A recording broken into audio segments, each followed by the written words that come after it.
स्वागत है सभी होमीज का the beginning after the end मानवा में। पिछले पार्ट में अपन लोगों ने देखा डिकेथिन वाले सेलिब्रेशन मना रहे होते हैं क्योंकि आर्ट ने एक रिटेनर को हराया है। इस वाले वीडियो के बिल्कुल ही स्टार्टिंग में अपन देखते हैं टेसिया काफी हैरान होकर अपने मन में कहती है, क्या आर्थर ने एक विट्रा को हराया है? तभी आर्ट सभी लोगों के सामने कहता है, नॉर्मली मैं इस बात के खिलाफ हूँ कि ऐसी किसी बॉडी को ट्रॉफी की तरह दिखाया जाए, लेकिन इस बार ये एक एक्सेप्शन है। यहाँ पर मौजूद सभी नोबल्स जानते हैं कि लोग इस बारे में जानना चाहते हैं कि वॉर के हालात कैसे चल रहे हैं। अभी तक आप लोग वॉर के बारे में अंदाजे और थ्योरीज बनाते हुए आ रहे हैं। इतने में ही कुछ नोबल्स आपस में कहते हैं, क्योंकि इस कॉन्टिनेंट के लीडर्स ने हमें कुछ बताने के लिए दिया ही नहीं तो हम भी क्या करें। आर्ट आगे कहता है, ऐसे लांस जो कि मुझसे कहीं ज्यादा ताकतवर है वो इस वक्त भी दूर कहीं पर लड़ाई कर रहे हैं, और यहाँ पर मैं जो कि सबसे नया और कमजोर लांस हूँ, लेकिन इसके बावजूद भी मैंने एक रिटेनर को हराया है। एलेक्रियन आर्मी में रिटेनर्स की गिनती काफी ऊपर की जाती है, लेकिन फिर भी मेरी बैटल के दौरान मैं ज्यादा जख्मी नहीं हुआ। ये खबर आप लोगों के लिए तोहफा है जो कि आप घर ले जा सकते हैं और अपने लोगों को सुना सकते हैं। दोस्तों, मेरे हिसाब से ये पिद्दी झूठ बोल रहा है कि इनके लोगों का कॉन्फिडेंस ना टूटे, क्योंकि अगर मान के चलो सभी लोगों को ऐसा पता चले कि ये पिद्दी स्ट्रॉन्गेस्ट है और एक रिटेनर से इतना ज्यादा पीट गया है और रिटेनर्स के ऊपर भी काफी सारे लोग बचे हैं, तो ऐसे में तो ये लोग लड़ने से पहले ही मतलब इनका कॉन्फिडेंस पूरी तरह से टूट जाएगा। टेसिया अपने मन में कहती है, आर्थर इतना फ्रीली मूव कैसे कर पा रहा है? कल तो इसकी हालत काफी ज्यादा खराब थी। इसके बाद सभी नोबल्स बारी बारी से आगे आने लग जाते हैं और रिटेनर की लाश को पास से देखने लग जाते हैं। टेसिया अपने मन में कहती है, एक रिटेनर होने के हिसाब से ये तो काफी ज्यादा इंसान की तरह दिखती है। अगले सीन में अपन देखते हैं आर्ट एक जगह पर बैठा होता है और वीरियन से कहता है, वो मुझे तो सभी जगह दर्द हो रहा है। वीरियन कहते हैं, पिद्दी अपने आप को ज्यादा पुश मत करो। आर्ट कहता है, अगर ऐसा है तो स्पीचेस मुझसे दिलाना बंद कर दीजिए। तभी दोस्तों इन दोनों के सामने अपन गाइडियन को देखते हैं। आर्ट कहता है, होपफुली जिस चीज की अपन को जरूरत थी वो मिल चुकी है। गाइडियन, रिकॉर्डिंग कैसे हुई है? गाइडियन कहता है, अगर तुम कहो थैंक यू वेरी मच गाइडियन, तुम बहुत ही बड़े जीनियस हो, तो ऐसा सुनना ज्यादा अच्छा रहेगा। इसी के साथ दोस्तों अपन लोग देखते हैं गाइडियन ने एक आर्टिफैक्ट की मदद से रिकॉर्डिंग की होती है जिसके अंदर रेडियस होता है, और अनाउंसमेंट के दौरान जब जब भी डिकेथिन को फायदा होता है रेडियस को गुस्सा आ रहा होता है। वीरियन कहते हैं, आखिर इस वाली फोटो के अंदर रेडियस किसकी तरफ देख रहा है? आर्ट कहता है, ये तो जनरल वेरे है और मैंने एल्फ किंग से कहा था कि वेरे से कहा जाए रॉयल चिल्ड्रंस का ध्यान रखने के लिए। वीरियन कहते हैं, तो क्या तुमने इसीलिए रिटेनर की लाश को जमाने के लिए कहा था? आर्ट कहता है, हाँ, क्योंकि मैं पहले ऐसा चाहता था कि रेडियस ये सोचे कि उस रिटेनर को स्ट्रॉन्गेस्ट लांस ने मारा है। गाइडियन कहता है, खैर वो इस बात से खुश तो बिल्कुल नहीं है। आर्ट कहता है, लेकिन अभी भी पूरी तरीके से ये साबित नहीं होता कि रेडियस एलेक्रियंस के लिए काम कर रहा है, लेकिन इससे अपन लोगों को एक अच्छा खासा अंदाजा लग चुका है।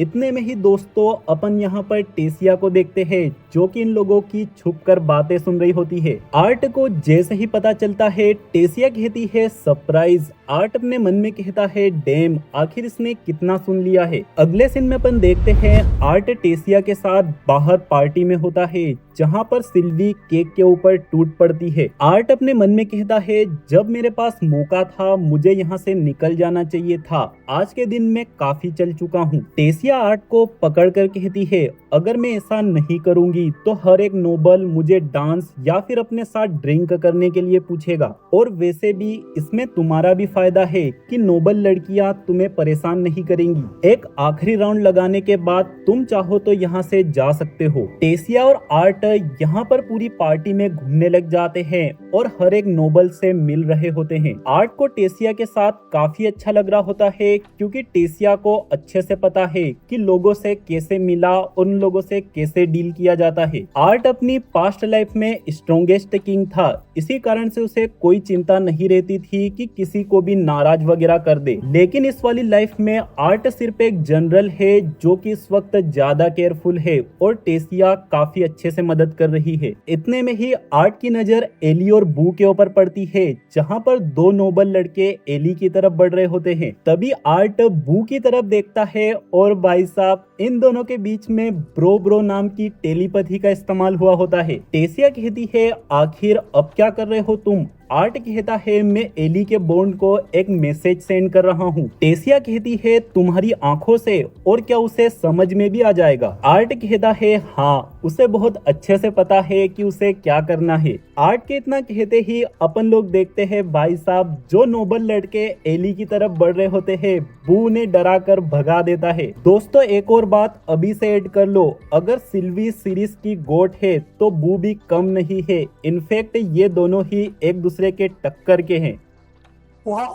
अगले सीन में अपन देखते हैं टेसिया और आर्ट एक जगह पर अकेले होते हैं। टेसिया कहती है इस तरह की शांत रातों को देखकर मुझे तो विश्वास ही नहीं होता कि यहीं पर नीचे वॉर चल रही है। अक्सर मैं यहाँ पर आती हूँ और ऐसा इमेजिन करती हूँ कि ये बादल समुद्र है जिसके अंदर अपन नाव पर बैठे हैं और ऐसे ही भटक रहे हैं। कितनी बचकानी बात है ना। आर्ट कहता है मेरे हिसाब से तुम्हारे पास पूरा हक है कभी कभी चाइल्डिश बिहेव करने का, क्योंकि तुम एक यूनिट की हेड हो जिसके ऊपर कई लोगों की जिम्मेदारी है और ये भार बिल्कुल भी आसान नहीं है। टेसिया कहती है तुमने ये बात पक्के से कही है जैसे कि तुम भी कभी हेड रह चुके हो। टेक्निकली तुम एक लांस हो और लांस सोल्जर्स को लीड नहीं करते। आर्ट कहता है तुम सही हो, एक लांस की मेन ड्यूटी होती है कि अपने बराबरी के दुश्मन को अकेले ही संभालना है, और इसी कारण से मैं तुमसे किसी बारे में बात करना चाहता हूँ। टेसिया हंसते हुए कहती है कहीं ये उस बारे में तो नहीं जो तुम गार्डियन और ग्रैंडपा के साथ बात कर रहे थे। आर्ट कहता है हाँ। टेसिया कहती है तुम बिना किसी बात के इमोशनल नहीं होते हो,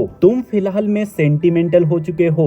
इसका मतलब ये है कि या तो तुम्हें कहीं पर दूर जाना है या फिर कोई खतरनाक काम करना है या फिर ये दोनों ही। आर्ट कहता है मुझे लगता है मैं सचमुच में ही एक खुली किताब की तरह हूँ, है ना। टेसिया कहती है नहीं, तुम्हारे सिर पर कुछ चैप्टर्स ही खुले हैं क्योंकि कई सारी बातें ऐसी है जिन्हें लेकर मैं तुम्हारे बारे में कुछ नहीं जानती। आर्ट कहता है जैसे कि। टेसिया कहती है वेल मुझे तुम्हारा सीक्रेट जानना है कि तुम जो भी काम करते हो हर एक काम को इतना परफेक्टली कैसे कर पाते हो। दोस्तों आर्ट और अपन सभी को तो रीजन पता है, लेकिन आर्ट बात को छुपाने के लिए कहता है मैं बचपन से ही काफी सारी बुक्स पढ़ते हुए आ रहा हूँ। टेसिया कहती है मैं खुद श्योर नहीं हूँ कि मैं तुमसे क्या जवाब सुनना चाहती थी। आर्ट कहता है टेसिया तुम्हें जल्दबाजी नहीं करनी चाहिए क्योंकि तुम जो भी कर रही हो अच्छा कर रही हो। टेसिया कहती है मेरे लिए तो ये बात फ्रस्ट्रेटिंग है। अगर मानाकोर के लेवल को देखा जाए तो मैं तो सिर्फ तुमसे आधी स्टेप ही पीछे हूँ। मैं एक बीस्ट टेमर भी हूँ और मुझे सबसे बेस्ट स्टडीज मिली है, लेकिन मुझे जब भी ऐसा फील होता है कि मैं तुम्हारे करीब पहुँच गई हूँ तुम बहुत ही आगे निकल जाते हो। ऐसा कहते हुए टेसिया आर्ट के एकदम करीब पहुँच जाती है और उसके घाव को देखते हुए कहती है प्रॉमिस करो कि तुम सही सलामत वापस लौट आओगे। मुझे ये फर्क नहीं पड़ता कि तुम्हारे शरीर पर कितने भी घाव आ जाए, जब तक तुम सांस ले रहे हो और सिंगल पीस में हो मुझे कोई चिंता नहीं है। आर्ट कहता है टेस तुम्हारे लिए मेरी बराबरी करना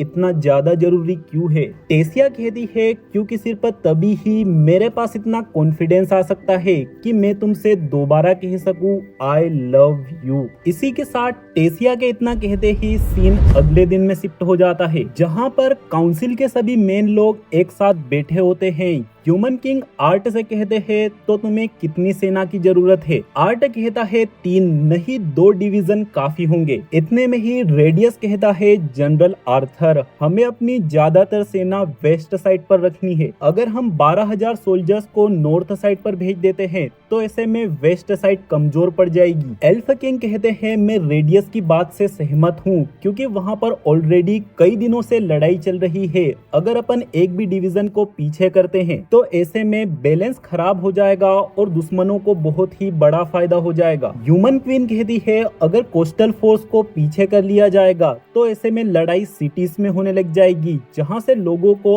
अभी भी खाली करना बचा हुआ है। एल्फ क्वीन कहती है कमांडर अगर अपन एल्फ सोल्जर्स को एसिफिन सिटी से बॉर्डर पर भेज देते हैं तो ऐसे में शायद से डिवीजन कर पाना पॉसिबल हो सकता है। ऐसा सुनते हुए वीरियन लांस से भी अपना ओपिनियन मांगते हैं। बेरन कहता है जनरल आर्थर ने जो कहा है इनके अंदाजे के ऊपर 2 सिटीज को खतरे में डालना ये बात सही नहीं है। मीका कहती है अगर बेरन की खराब टोन को साइड में रख दिया जाए तो बेरन की बात में दम तो है। अगर अपन इतनी बड़ी सेना को सैकड़ों माइल्स दूर करने के लिए टेलीपोर्टेशन गेट का भी इस्तेमाल करते हैं तो भी काफी टाइम लगेगा। ऑल्फ्रेड कहता है इसमें काफी ज्यादा रिस्क है और आया आर्ट को धीरे से कहती है जनरल सॉरी। इतने में ही वेरे कहती है लेकिन जनरल आर्थर ने जो कहा अगर वो सच निकलता है तो ऐसे में सबसे बेस्ट चॉइस यही रहेगी कि 2 या फिर 2 से ज्यादा डिविजन्स को नॉर्थ साइड पर भेजना चाहिए। दोस्तों यहाँ पर सारी बातों को एक सेकंड के लिए साइड में रखते हैं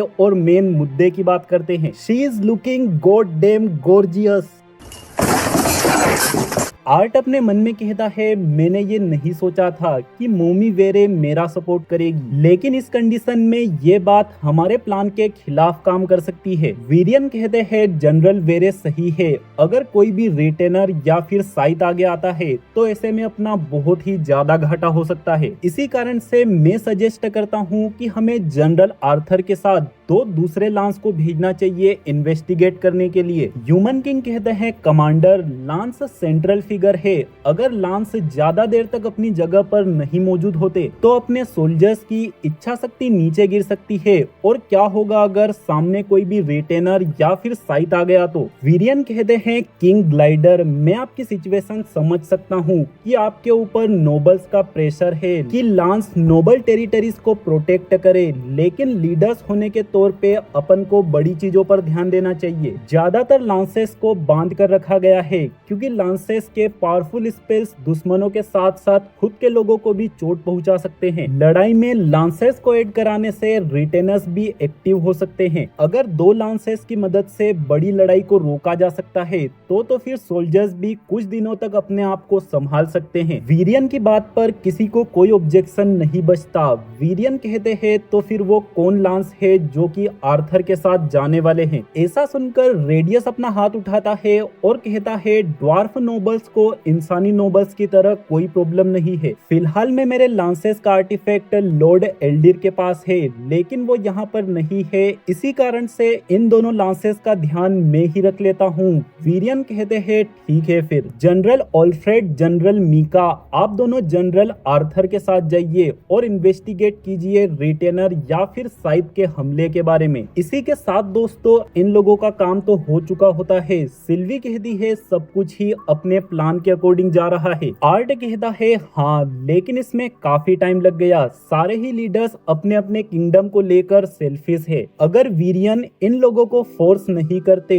तो अपनी बात मनवाना काफी मुश्किल था। इतने में ही अचानक से आर्ट के सामने मीका आ जाती है और कहती है ऐसा लगता है अपन साथ में मिशन पर जाने वाले हैं। आर्ट कहता है general Mika general Alfred. Mika कहती है मुझे सिर्फ मीका कहो। आर्ट कहता है मेरे हिसाब से फॉर्मेलिटीज को मेंटेन रखना चाहिए, आखिरकार आप दोनों मेरे सीनियर्स हो। ऑल्फ्रेड कहता है कम से कम तुम्हारे पास मैनर्स है, भले ही तुम पिछड़ी साइड से आए हो। आर्ट कहता है वेल जाने के लिए मैं इजाजत चाहता हूँ, कल सुबह निकलने से पहले मैं आराम करना चाहता हूँ। ऑल्फ्रेड मीका से कहता है भले ही आर्थर छोटा है लेकिन अपने काम के प्रति डेडिकेटेड है और अच्छे से करता है। मीका कहती है ये सब तो लांस बनने के साथ ही आ जाता है। ऑल्फ्रेड अपने मन में कहता है लांस बनने के साथ ही आता है, हो सकता है ऐसा ही होता होगा। ऑल्फ्रेड के ऐसा कहते ही सीन एक बहुत ही पुराने मोमेंट में शिफ्ट हो जाता है जहां पर अपन ऑल्फ्रेड का पास्ट देखते हैं। ऑल्फ्रेड की पहले हालत बहुत ही खराब थी। अपन लोग देख पा रहे हैं ये बंदा कचरे के अंदर से खाना निकाल रहा है और ये सड़कों पर रहता है। ऑल्फ्रेड कहता है मैं कुछ नहीं जानता था, मुझे केवर्ने की गलियों के अलावा और किसी पे भी भरोसा नहीं था और ना ही रेडियस पर। इसी के साथ अपन रेडियस को देखते हैं जो कि ऑल्फ्रेड को इन गलियों से निकालकर अपने साथ लेकर चला जाता है। ऑल्फ्रेड कहता है मुझे सब कुछ रेडियस ने सिखाया, पढ़ना लिखना, माना कंट्रोल करना, सब कुछ ही। लेकिन फिर भी हमेशा मेरे मन में नेगेटिव फीलिंग्स थी कि एक दिन रेडियस मुझे किसी को बेच देगा। लेकिन ये एक बात की बात थी, उस टाइम पर हम फैमिली थे और मैं खुद भी अपने आप को रेडियस का बेटा मानने लग गया था। जब मेरी ग्रेजुएशन कंप्लीट हुई टॉप कॉन्जूरर के तौर पे, तब मुझे रॉयल फैमिली के गार्ड के लिए सिलेक्ट कर लिया गया। मैंने देखा कि ग्रे सैंडर्स बहुत ही लालची थे और अपनी खुद की रेस के लिए ही नीचा सोचते थे, लेकिन फिर भी मैंने किंग और क्वीन की पूरे भरोसे और रिस्पेक्ट के साथ सेवा करी। ऐसा करना मुझे रेडियस ने सिखाया था। फिर इसके बाद जब मैं लांस बनने की तैयारी कर रहा था, मैं अपने आप को पीछे हटाना चाहता था। मेरे मन में था कि अगर मेरी लाइफ किसी के साथ भी बंधने वाली है तो वो सिर्फ रेडियस होना चाहिए। रेडियस ने मेरे डिसीजन की रिस्पेक्ट करी जब तक कि वो एलिजा को नहीं लाए थे। मुझे इस बात की कोई हैरानी नहीं थी कि रेडियस अपने पास एक दूसरे बच्चे को ला चुके हैं। आखिर रेडियस एक काइंड इंसान जो थे, लेकिन एक बात मुझे कभी समझ में नहीं आई, आखिर उन्होंने एलिजा को मेरे बारे में पता क्यों नहीं चलने दिया। रेडियस ने मुझसे कहा कि मैं रॉयल फैमिली के साथ ओथ में बन जाऊं और उन लोगों की लांस बनकर सेवा करूं। मेरे लिए ऐसा था कि मैं एक घड़ी किंग की बात न मानूं, लेकिन मैं रेडियस की बात कभी नहीं टाल सकता था। रेडियस कहता है तुम ग्रे सैंडर्स की सिर्फ टेम्परेरी सेवा करने वाले हो, आखिर में तुम फिर से मेरे साथ आ जाओगे। भाई साहब, दोस्तों रेडियस को पहले से ही पता था ग्रे सैंडर्स का खात्मा करीब है। दोस्तों फिलहाल में मुझे ऐसा लग रहा है कि रेडियस सचमुच में एक अच्छा इंसान है जो कि ग्रे सैंडर्स की बुराई को देखकर परेशान हो गया था। हो सकता है रेडियस पहले से ही प्लानिंग कर रहा था ग्रे सैंडर्स को मारने की, लेकिन जो सिचुएशन रेडियस के साथ प्रेजेंट में है, यहाँ पर तो मामला गड़बड़ है जो कि आगे जाके ही रिवील होगा। दोस्तों मैं तो सिर्फ अंदाजा ही लगा सकता हूँ क्योंकि मैं थोड़ी ना कुछ लोगों की तरह धोखेबाज हूँ। अकेले अकेले जाते हैं और सभी चैप्टर्स पढ़ के आ जाते हैं।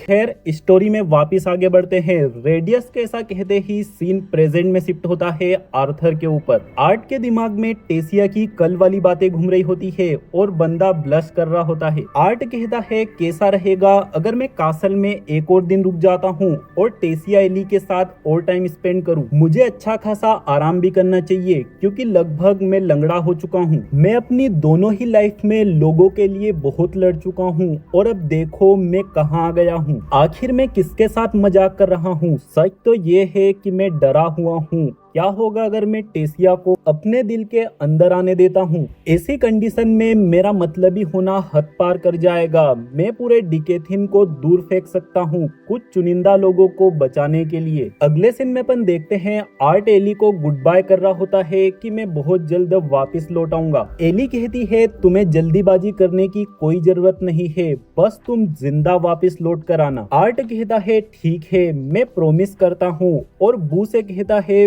वैसे कहने की जरूरत तो नहीं है लेकिन एली का ध्यान रखना। मीका आर्ट से कहती है मीका तुम्हारे साथ मिशन पर जाने के लिए काफी एक्साइटेड है। सभी लांसेस ने तुम्हारी बातें करी लेकिन तारीफ हर किसी ने नहीं करी। आर्ट कहता है क्या तुम हमेशा ही खुद के बारे में थर्ड पर्सन की तरह बात करती हो? मीका कहती है हाँ ज्यादातर टाइम, लेकिन तुम ऐसा क्यों पूछ रहे हो? कहीं तुम्हें मीका से प्यार तो नहीं होने लग गया? सुनो मीका भले ही ऐसी दिखती है लेकिन मीका तुमसे काफी बड़ी है। आर्ट कहता है ये तो मेरे लिए दुख की बात है। इतने में ही ऑल्फ्रेड कहता है जल्दी चलो हमें निकलना होगा। तभी यहाँ पर रेडियस आ जाता है जो कि आर्ट से कहता है तुम अपनी पहले वाली बैटल से थक चुके हो। मैं प्रे करूंगा कि तुम्हारा शक गलत निकले ताकि तुम जल्दी से वापस आ जाओ और यहाँ पर आराम कर सको। आर्ट कहता है हाँ ऐसा होना ही अच्छा रहेगा और अपने मन में कहता है मैं खुद भी यही चाहता हूँ कि मेरा शक गलत निकले